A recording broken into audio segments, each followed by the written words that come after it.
그 58세가 된 여인의 안타까운 사연이 있어요.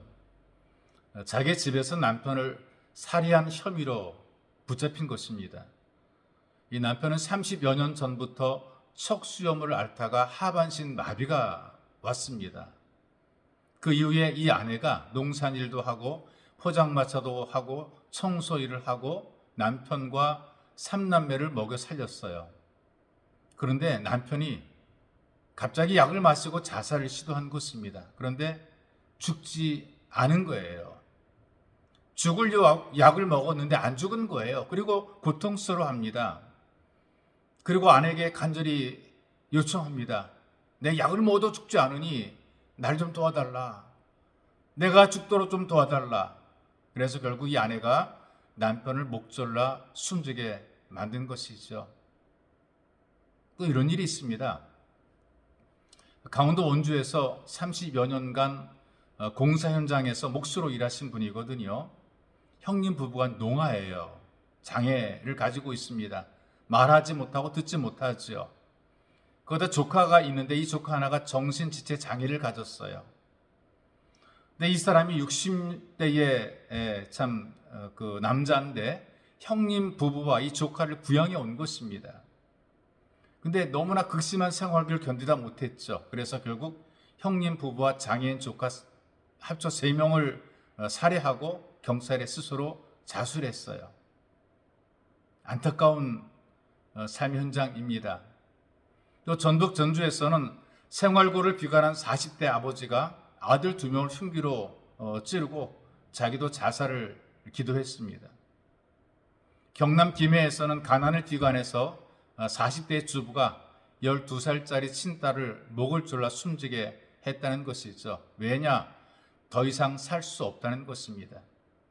삶을 살아가는 것이 아니라 주저앉아 포기한 절망의 현장이 지금 제가 여러분들에게 잠시 소개해드린 이 현장입니다. 그런데 여러분, 아무리 이렇게 심각한 절망에 있다 할지라도 이런 절망의 현장에서 예수를 만난다면 소망으로 바뀌게 되어 있습니다. 이런 내용들을 하나님 말씀을 통해 소개하려고 합니다. 그래서 마가복음 5장 35절에서 41절까지 말씀을 제가 여러분들에게 읽어드리겠습니다. 아직 예수께서 말씀하실 때에 회당장의 집에서 사람들이 와서 회당장에게 이르되 당신의 딸이 죽었나이다. 어찌하여 선생을 더 괴롭게 하나이까?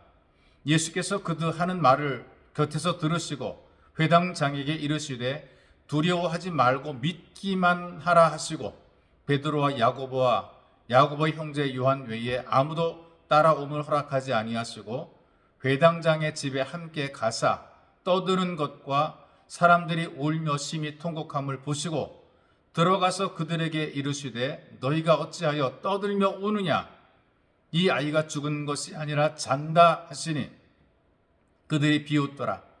예수께서 그들을 다 내보내신 후에 아이의 부모와 또 자기와 함께한 자들을 데리시고 아이 있는 곳에 들어가사 그 아이의 손을 잡고 이르시되 달리다굼 하시니 번역하면 내가 곧 네게 말하노니 소녀야 일어나라 하심이라. 여러분, 이 말씀 앞에 좀 다른 사연이 또 하나가 있는데요. 그 내용은 이런 것입니다. 이 회당장 야이로라고 하는 사람이 집으로 가는 길에 한 사람을 만나게 되는데 혈루증을 앓던 여인을 만나게 됩니다.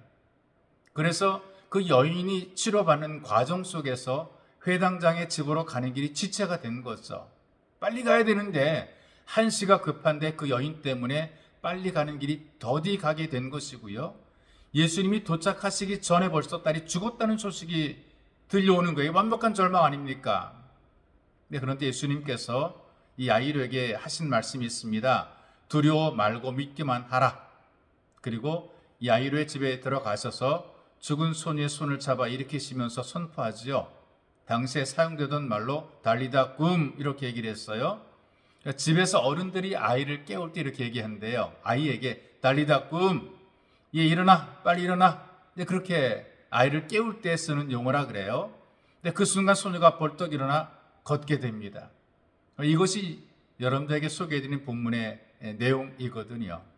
특별히 일어나라고 하는 이 말씀을 통해서 영적으로 엄청난 능력을 일으키는 것을 목격을 하게 됩니다. 일어나라. 우리가 들어야 될 말씀이죠. 여호수아가 아이성 공략에 실패를 하게 돼요. 그리고 좌절감에 빠지게 되죠. 우리도 마찬가지로 어떤 일을 준비하며 계획했다가 실패하게 되면 일단 좌절하게 되는데, 그때 하나님께서 이 좌절한 여호수아에게 말씀하시죠. 일어나라. 어찌하여 이렇게 엎드려 있느냐? 라고 이렇게 세우십니다. 또 하나님께서 이사야 선지자에게 말씀하시죠. 일어나라. 빛을 발하라. 주저앉아 있지 말고 무기력하게 있지 말고 일어나라는 것입니다. 그리고 나인성에 사는 한 과부의 아들이 죽었어요. 죽은 자를 관으로 내어갈 때에 예수님께서 길을 막으시고 그 죽은 자에게 향한 소리를 외칩니다. 청년아 일어나라. 이 명령에서 죽은 청년을 살려내시죠. 일어나라는 말씀들이 성경에 많이 기록이 되어 있어요. 옥중에 지쳐서 쓰러져 있는 베드로에게 주의 사자가 나타납니다. 그리고 일어나라고 그에게 권합니다. 일어나게 되니까 쇠사슬이 손에서 벗겨집니다. 그리고 천사를 따라 이 베드로가 구출을 받게 되죠. 바로 이것이 달리다 붐의 은혜입니다. 그리고 응답이라는 것이죠. 지금이나 그때나 절망에 빠진 사람들의 현실은 보잘것이 없어요. 늘 힘들고 어렵습니다. 절망입니다. 자기 하나 추스리지 못하는 그런 상태에 빠질 수 있다는 말이죠. 어린아이 같은 것이죠. 그런데 하나님의 말씀은 우리에게 일어나라 라고 권하고 응답하십니다. 사람들이 살아가다 보게 되면 여러 가지 문제를 만나게 되고요. 사람들이 이런 문제를 만나게 되거나 실패하게 되면 당황하게 됩니다. 그리고 문제를 더 큰 문제로 만들어 가는 경우들이 많이 있어요. 문제를 작게 만드는 것이 아니라 눈덩이 굴리듯이 굴려서 더 크게 만들어 버리는 것이 있어. 그러나 우리 그리스도인, 예수를 믿는 하나님의 사람들은 어떤 상황 속에서도 주님의 말씀을 기억하는 것입니다. 일어나라. 그리고 문제를 해결할 수 있다는 믿음으로 감당해 내는 것입니다. 바로 이 응답의 은혜, 일어나라는 말씀을 통해서 우리가 응답의 은혜를 누리게 되는 것이죠. 여러분들 삶이 현실이 힘들고 어려워도 벌떡 일어나서 믿음으로 나가시기를 주님의 이름으로 축복합니다. 참으로 좋으신 우리 아버지, 우리를 도우시니 감사합니다. 챙겨주시니 감사합니다.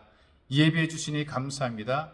우리의 걸음을 기뻐하시니 감사합니다. 때로 삶의 현장 속에서 힘들고 어려운 일 만나지만 주께서 말씀하실 때에 일어나라 우리를 권하실 때 벌떡 일어나서 절망과 저주를 털어버리고 실패를 툴툴 털어버리고 더 나은 미래를 향해 믿음으로 달려가는 하나님의 귀한 자녀가 될 수 있도록 은혜를 덧입혀 주옵소서.